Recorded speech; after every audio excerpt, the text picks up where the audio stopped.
निष्कलो निरञ्जनो निर्विकल्पो निराख्यातः शुद्धो देव एको नारायणः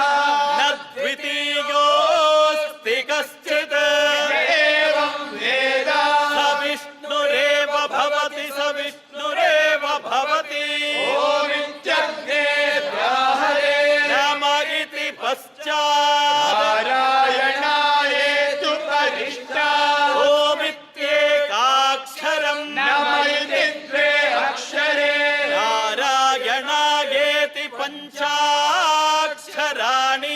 एतद्वै नारायणस्याष्टाक्षरं पदम् यो ह वै नारायणस्याष्टाक्षरं पदमध्येति अनपब्रव सर्व